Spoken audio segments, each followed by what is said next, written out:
Benvenuti. Prima di iniziare voglio dirvi grazie di seguire il viaggio insieme a me ad Andrea nella Sardegna che ancora non conosci.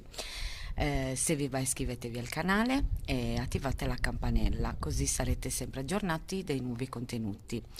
Nei prossimi giorni ci sarà anche una sorpresa, vi porteremo a un grande evento dove appunto ci saranno vari gruppi folk e vari costumi della tradizione sarda, quindi mi raccomando non perdetelo. Oggi in particolare vi parlerò di alcuni anelli che erano in dotazione nella tradizione sarda. Gli anelli erano oro e argento e venivano creati con diverse tecniche. Le pietre erano raramente pietre preziose, per lo più erano semipreziose come il granato oppure erano delle imitazioni fatte con pasta di vetro colorato.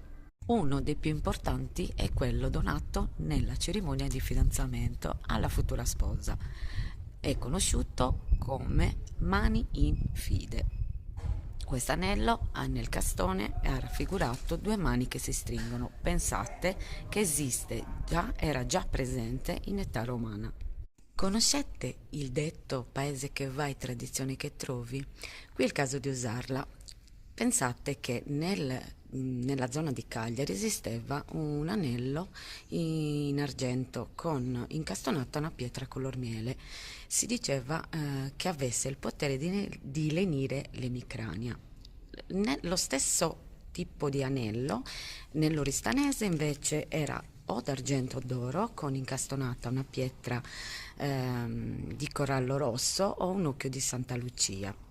E si racconta che il possessore dell'anello venisse a sapere che magari un vicino avesse bisogno di quest'anello perché soffriva di emicrania, glielo dovesse prestare, ma il patto era che il ricevente a sua volta gli lasciasse in pegno un gioiello di valore.